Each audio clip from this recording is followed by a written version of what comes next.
O fruto do Espírito está em contraste com as obras da carne. Paulo trata deste assunto na sua carta aos Gálatas.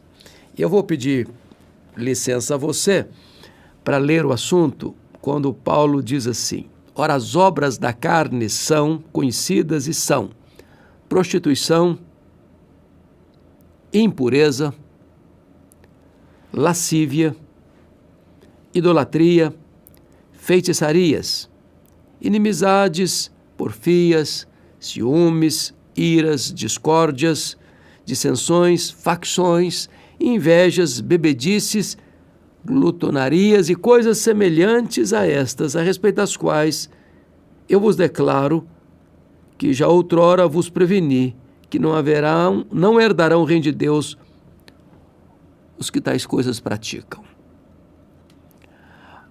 Notem vocês aqui comigo que ele classifica as obras da carne da seguinte maneira. Primeiro, citando 3 pecados na área sexual: prostituição, impureza e lascívia.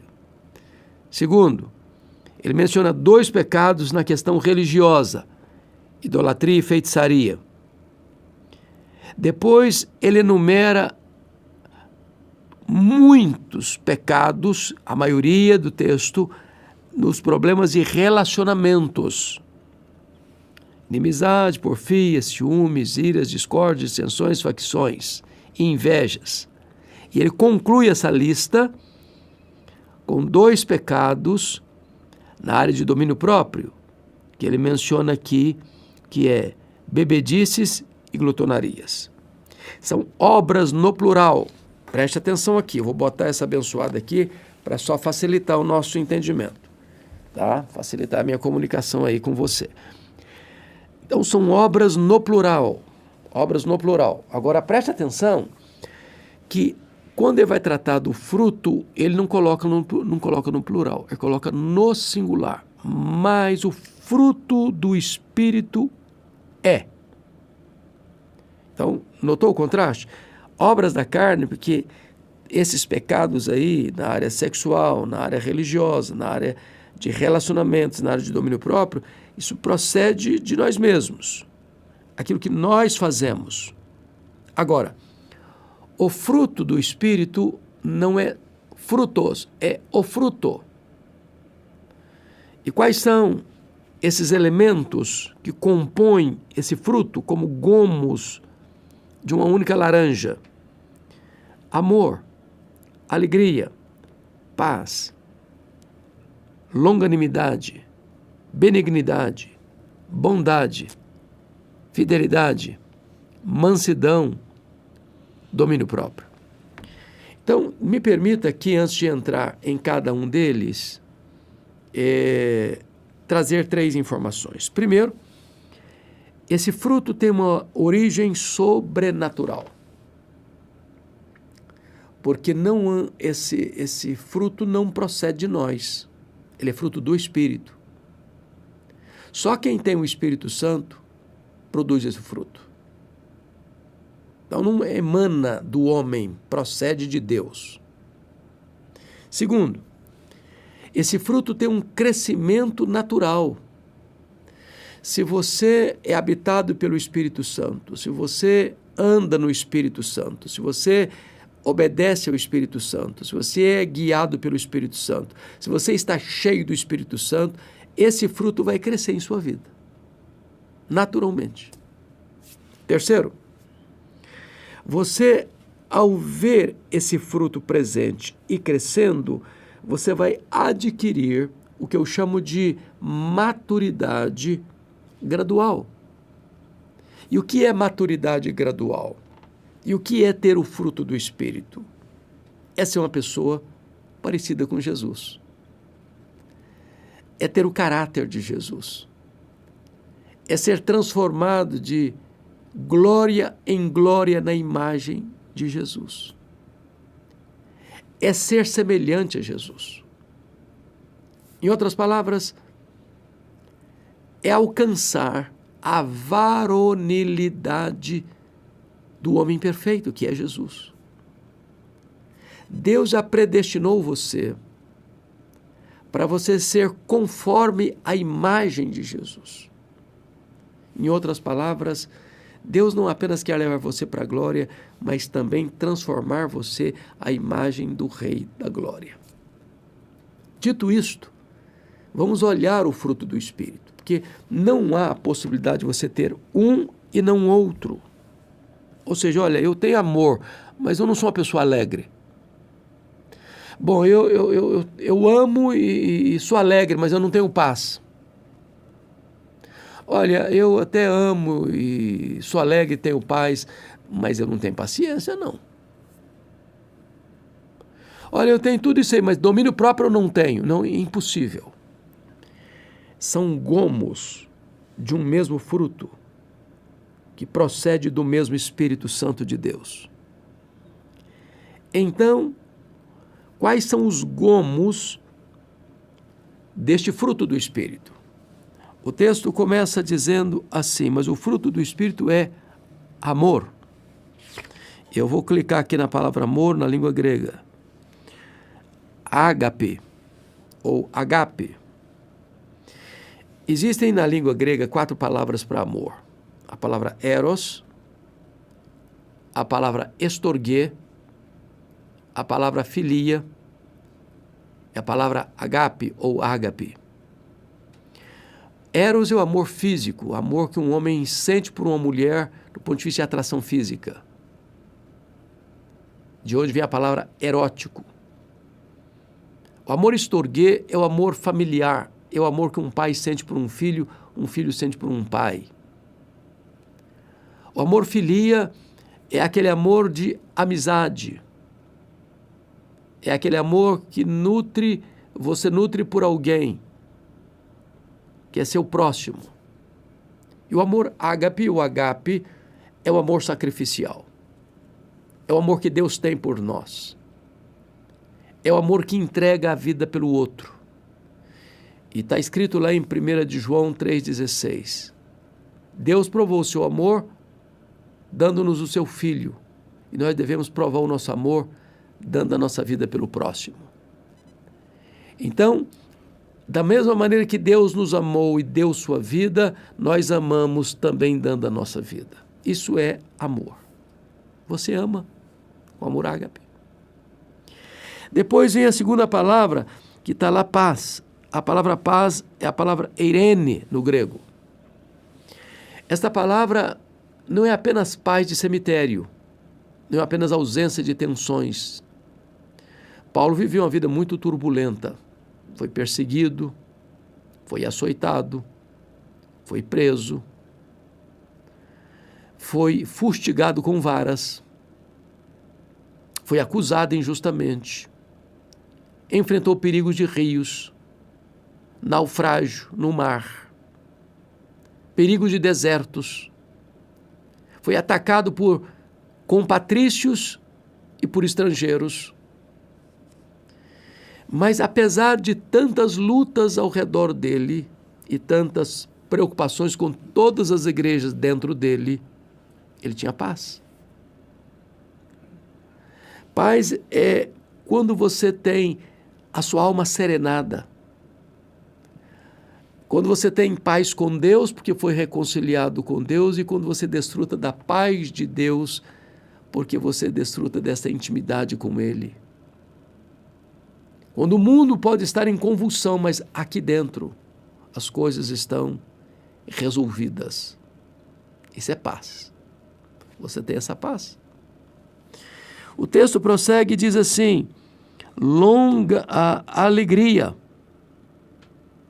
Alegria. Vamos lá na alegria. É a palavra cará, de onde vem também a ideia de graça. Essa alegria não é apenas emoção. Esta alegria não é apenas um sentimento. Esta alegria não é apenas presença de coisas boas e ausência de coisas ruins. Esta alegria, ela não procede de circunstâncias. Ela é ultra circunstancial. Esta alegria tem endereço e tem nome. Essa alegria é uma pessoa. Essa alegria é Jesus. Por isso Paulo podia estar preso e dizendo assim: alegrai-vos sempre no Senhor, outra vez digo, alegrai-vos. Porque não é uma alegria que emana de emoção ou que procede de circunstância. Esta alegria, ela coexiste com a dor, coexiste com o choro. Esta alegria é ultra circunstancial. É a alegria que é imperativa e que é cristocêntrica. Você tem esta alegria? Bom, vamos seguir. Quando ele diz que também é fruto do Espírito, longanimidade. Essa palavra aqui é macrotimia no grego. Aí você nota que tem duas palavras, macro e timia. Macro é uma palavra muito conhecida na língua portuguesa, de onde vem o grande, né? Tem um macro supermercado, né? É um grande supermercado. Macro é grande, micro, pequeno. Timia vem a ideia do sofrimento. Então, macrotimia ou longanimidade é um ânimo longo. É um ânimo espichado ao máximo. Longanimidade é aquela pessoa que é capaz de lidar com pessoas difíceis sem perder a calma, sem perder a paciência, sem perder as estribeiras. Você convive com gente difícil? Que naturalmente você ficaria estressado? Ou pagaria na mesma moeda? Ou levou, tomou? Ou você é aquela pessoa resiliente? Deixa eu lhe dar uma definição de resiliente, que é uma palavra muito usada, mas pouca gente às vezes entendeu o que é ser resiliente. Você já viu aquele boneco de borracha que você aperta e ele massa e depois ele volta ao normal? Isso é resiliência. Você pode até sofrer um impacto na hora, mas você volta à normalidade. Sofre o impacto, volta à normalidade. E você tem um ânimo longo. E se você não terceirizar suas emoções, é não deixar que o outro controle você. É não permitir que suas ações ou suas reações sejam determinadas pelo outro. A Bíblia diz que a resposta branda desvia o furor. Ou seja, a resposta é aquilo que você dá diante de um fato que já aconteceu. O fato que aconteceu pode irritar você, mas você dá uma resposta branda, você joga água na fervura. Isso é macrotimia. Isso é longanimidade. Em vez de você estressar ainda mais o problema, você ainda cria mais confusão, porque a atitude do outro não foi boa, você demonstra ânimo longo, macrotimia. Vamos a outra palavra, que é benignidade. E a palavra é Christotes. E a ideia aqui é de benignidade. É ser benigno, é ser bom. Benignidade é o contrário de ser maligno.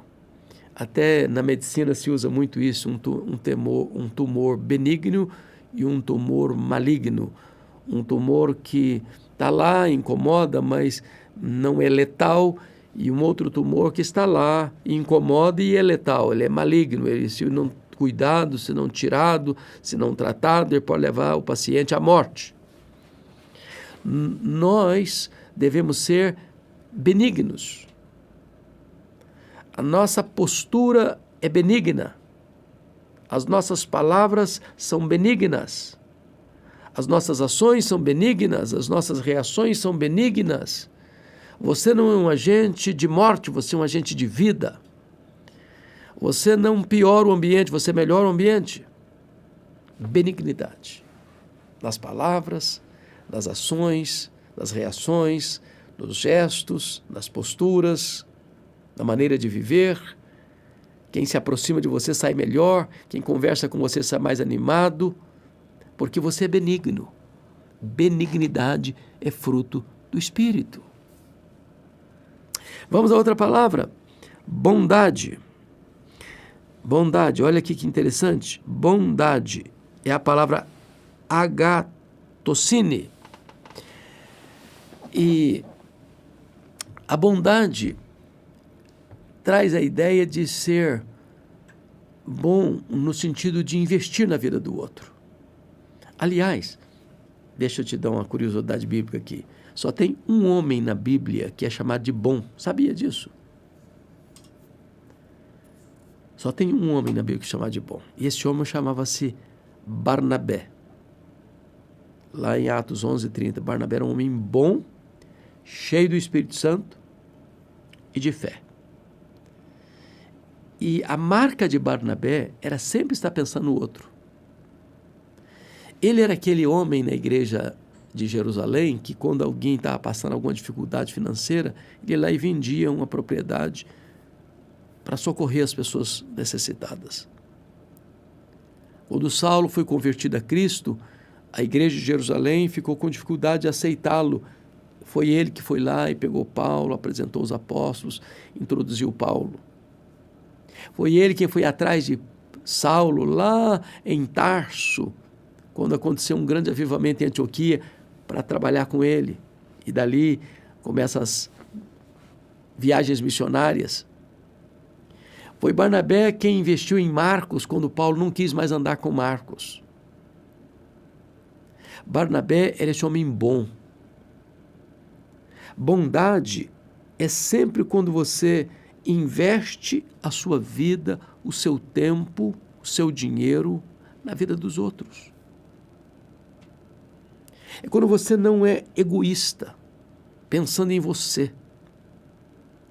Mas o que você faz demonstra um amor prático na vida das pessoas. É por isso que Deus é bom. Ele investe na nossa vida. Ele cuida de nós. Ele supra as nossas necessidades. Ele caminha conosco. Ele nos ampara nos seus braços. Ele nos consola na hora da nossa dor. Ele nos apruma na hora das nossas quedas. Deus é bom. E nós precisamos expressar essa realidade produzida pelo Espírito Santo em nós, o fruto do Espírito, que é bondade. Tá? Vamos a outra palavra, fidelidade. E a palavra pistes é a mesma palavra para fé. Né? Fé e fidelidade são palavras que têm no grego a mesma estrutura, a mesma palavra, o mesmo vocábulo. Fidelidade. Fidelidade é você cumprir o que você promete. É você empenhar sua palavra e não voltar atrás.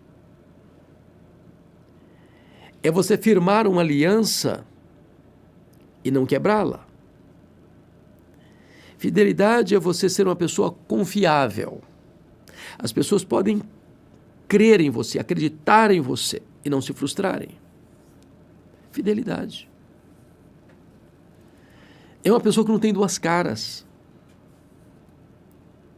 que não tem um comportamento de palavras tão bonito e pomposo, mas lá na prática não é nada daquilo.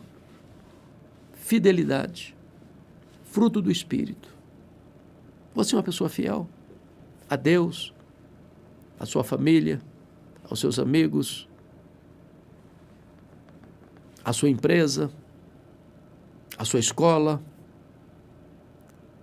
nos seus relacionamentos, nos acordos firmados, nas alianças alinhavadas. Fidelidade é fruto do Espírito. Mas vamos prosseguir. Quando ele diz assim, mansidão, a palavra é prautes. E essa palavra mansidão é muito curiosa, porque tem muita gente que pensa que ser manso é ser frouxo, ser fraco. Ser manso é não ter garra, força. Não. Isso não é um bom exemplo ou uma boa definição de mansidão. A palavra prautes no grego era usada, por exemplo, para um animal que era amansado para o trabalho doméstico. Então você pega, por exemplo, um cavalo que tem uma força brutal, se ele não é adestrado, aquela força que ele tem pode ser usada contra você. Montar num cavalo que não foi amansado ainda, adestrado ainda, só para gente profissional. Qualquer de nós que for fazer isso pode sofrer um acidente grave, porque aquele animal vai usar a força dele, ainda não está controlada. Então, o que é o prautes? O que é o manso? É aquela pessoa que tem a mesma força, o cavalo tem a mesma força, mas agora alguém o adestrou, alguém o amansou. Agora, tem uma criança que pode montar nesse cavalo e ele não vai usar a sua força para derrubar a pessoa. Não, ele vai usar a sua força, ele tem a mesma força, mas a força está sob domínio, sob controle. Isso é um manso. Ser manso é quando você pode revidar e não revida. É quando você pode ser agressivo e não o é. É quando você tem todo o ímpeto para agir, mas esse ímpeto está sob controle. Isso é ser manso. Então, não é que ele é fraco, não é que ele é frouxo, não é que ele é impotente, ele tem toda a força. Mas essa força está dentro de um controle absoluto. Está numa assistência do próprio Espírito de Deus, de tal maneira que a expressão, a ação, a reação, as palavras virão dentro deste invólucro da mansidão. Isso é ser manso. Mas vamos fechar a lista do fruto do Espírito, que é domínio próprio. E esta ideia do domínio próprio é muito interessante. Deixa eu olhar aqui com você. Egkrateia. E aí tem duas palavras gregas aqui, o ego, o eu, krateia é poder, de onde vem democracia, por exemplo. Democracia. Demos, povo, kratos, poder. Então, o que é democracia? É o poder do povo, é o governo do povo. Embora hoje, democracia só está no papel, porque o povo mesmo está mandando nada. Mas, o que é domínio próprio? É quando o seu ego, é quando o seu eu está sob comando, controle. Você não é uma pessoa destemperada, descontrolada, desgovernada. A cidadela da sua alma não é um caos, não é uma conspiração. As coisas estão em ordem. Você tem domínio sobre você mesmo. Esse poder, que numa democracia pertence ao povo, num domínio próprio pertence ao seu eu. Você tem o controle, você tem o poder, você tem o domínio. Você não é uma pessoa destemperada. E é por isso que a Bíblia diz que é mais forte um homem que tem domínio próprio, controle sobre si mesmo, do que um homem que conquista uma cidade.